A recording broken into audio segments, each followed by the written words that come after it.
Hey guys, welcome back to the Daily Departure. So I've decided to start a mini series called So You Want to Be a Flight Attendant. So in this mini series, I'm going to tackle all those questions you have about being a flight attendant. If you're thinking about applying to be a flight attendant, you have come to the right place because I'm going to share with you guys today the pros and cons of being a flight attendant. This information is based off of all the questions I have been asked by people looking into this job. So I sat down on my iPad on a flight one day and I wrote down what I think are the pros and cons of being a flight attendant. So I have some points here I am going to go over. I tried to go in depth as much as I could because I really want you to know if this is going to be a job that matches your lifestyle. If this is the job for you, you will be incredibly happy. If not, so be it. This is not the job for everyone, so I'm glad you are here exploring the pros and cons so you can figure out if it is the job for you or not. I am a Chicago-based flight attendant and I work for a major US carrier. I work for what we consider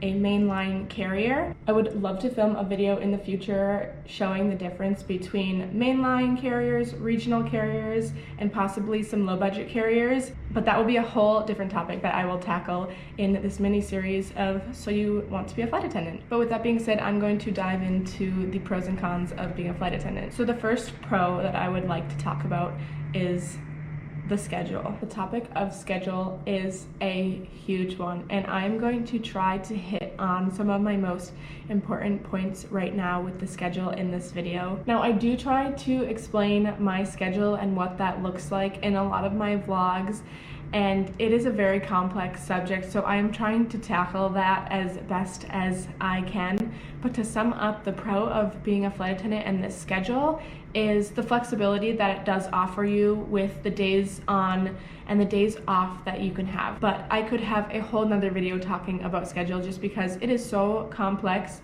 and it really depends on your personal preferences. But the reason why this is a pro is because it gives you a lot of flexibility. I love to have days off because I love to travel, but also there are a lot of sacrifices with this schedule. This is a big one because your schedule is your life. It's how you function. It's how you do your day-to-day things. This schedule of being a flight attendant is absolutely crazy. And let me tell you, until you are in the industry working as an airline crew member, it's gonna possibly make no sense to you. I was there.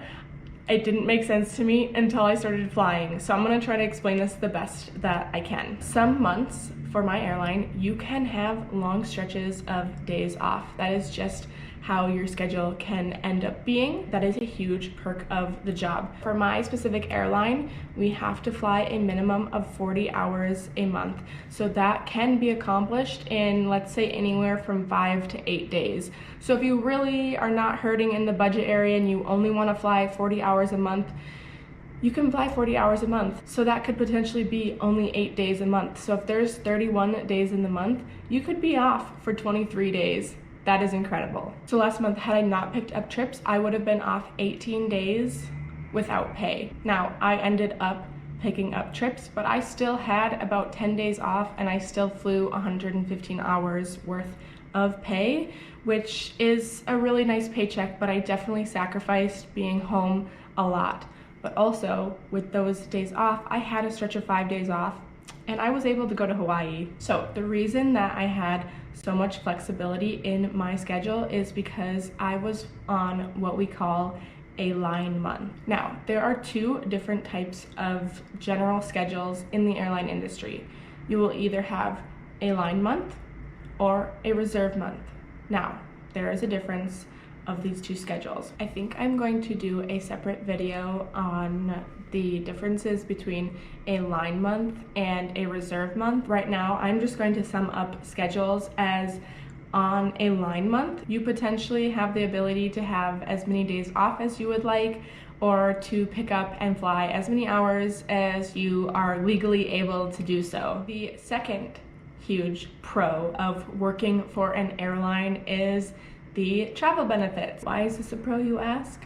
Well, let me tell you. You can basically go anywhere in the world for free. Now, this is a huge incentive and a major reason as to why a lot of people do become flight attendants. Obviously, traveling isn't free. You do have to pay a lot of the time for maybe where you are staying or food you are eating, but the plane ticket is going to be free if you are flying on your own airline. The only thing you pay for, at least at my airline, is traveling back from an international country, and this also might vary depending on which airline you work for, but specific to my airline, it is free to travel domestically. You also will get, depending on which airline you work for, one travel companion, and for my airline, I also get my parents, which I also touched on this a little bit in my frequently asked flight attendant questions video. But to sum it up, you get travel benefits and it rocks. My next pro of being a flight attendant is the layovers. Basically, with layovers, you are getting paid to travel, which is amazing most of the time. So for my specific airline, especially because I work for a mainline carrier,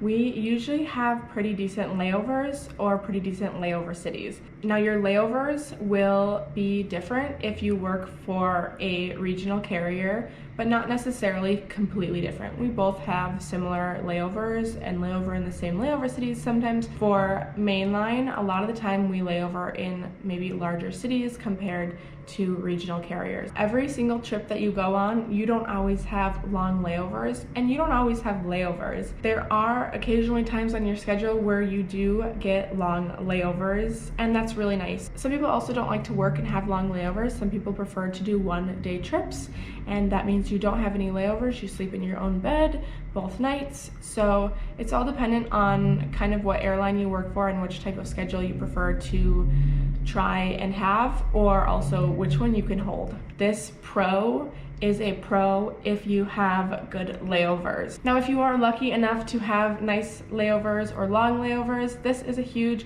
pro of this job. Last month, I had layovers that were long layovers in Miami, in New Orleans, in St. Martin, and in London. So that for me was a huge perk of the job, and it's a really great pro of being a flight attendant because I got to spend time in all 4 of these cities. This job has allowed me to have layovers in cities that I had never been to before, and maybe it would have been years until I had been able to visit all of these cities. The next pro I'm going to touch on is the bases that your airline has. Every airline has different bases. A base is where you start and finish your trip that you will be working. You will always start and finish in base. Now, because every airline has different bases, this is a reason you need to do some research for 2 reasons. 1, you want to make sure that the company you are trying to work for has bases that you are interested in having as your base. Second, you really need to research how open these bases are. For example, my airline has like 13 bases, but not all of them are open to every single flight attendant. We have Los Angeles as a base, but it takes 3 years of seniority with the company to even be able to transfer into LA. And that's why that makes it a con, which I will get to in just a second. Now, if you are like me and you wanted to get in this industry and literally move to wherever you are going to be based, this is a major pro. I was living in Minnesota before I got hired with the airlines, and when I went into training, I really thought I was moving to Dallas, Miami, or Chicago. When I got to training, Dallas was not open, and I also decided I didn't want to live there. Miami was open and Chicago was open, so I was going between the 2, and my friends and I all chose Chicago. So after training, we literally up and moved to Chicago, and this is where I live now. I will note, the airline industry has this really interesting thing called commuting. This means you can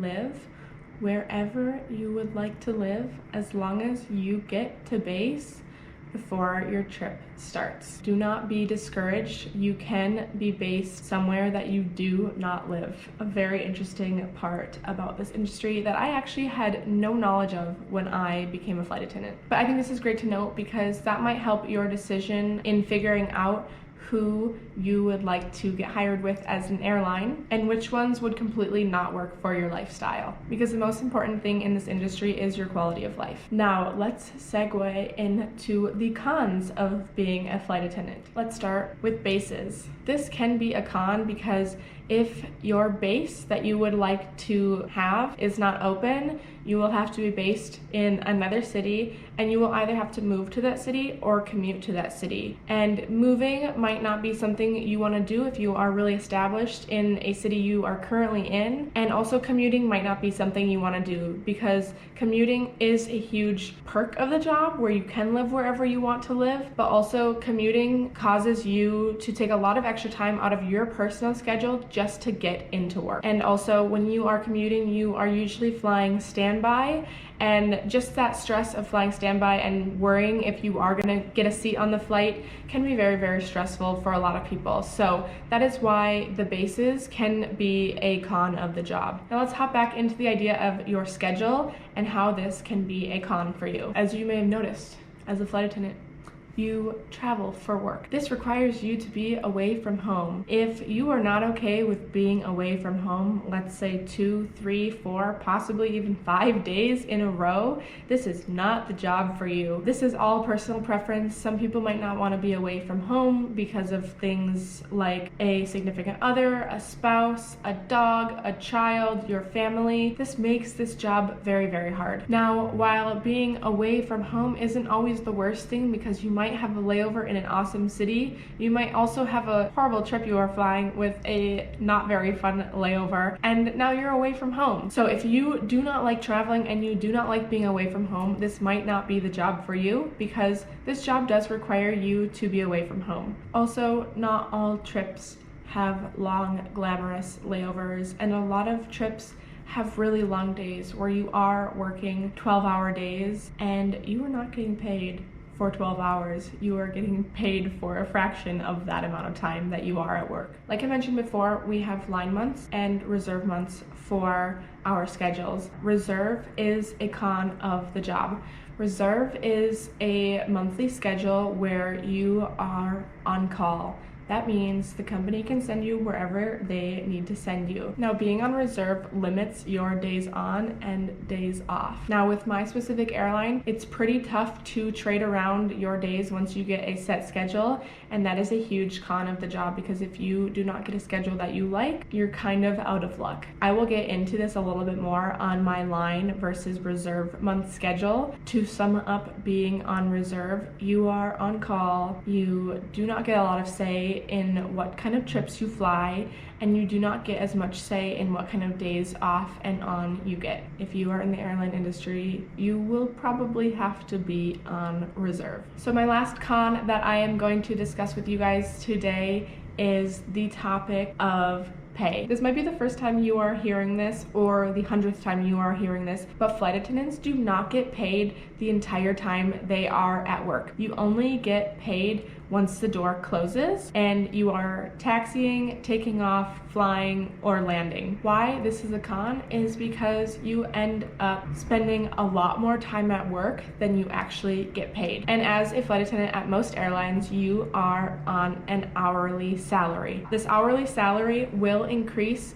every year that you have been with the company until you top out. Every airline also has a different pay scale. So some airlines might start at a very low hourly rate and some start at a higher hourly rate, and they increase differently every year. So for example, you might be at work for 12 hours one day, but you might only get paid for 8 of those hours. You also do not get paid during sit time at the airport and when you are boarding. So most of the time you board at least 30 minutes early. So you are actually working, you have passengers on board your airplane and you are interacting with them for 30 whole minutes while you are not getting paid. This is just the nature of the industry and how the pay scale is set up, but I just want to note this because this might impact your decision on whether you want to be a flight attendant or not. Starting off as a flight attendant, to sum it up, the pay is really not that great, and it gets a lot better once you are in the airline industry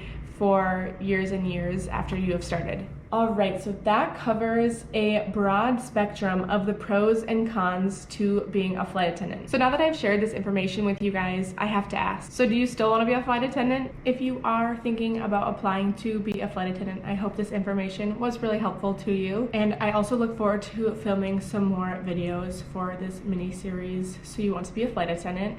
because I know this was so helpful for me when I was looking into being a flight attendant, because it's so important to know if this job will match your lifestyle. If you did enjoy this video, make sure to give it a nice thumbs up, and also don't forget to hit the subscribe button and also the bell notification button so you are getting notifications when I'm posting new videos, because I am always traveling and always trying to create more content to give you guys some insight in the life of a flight attendant.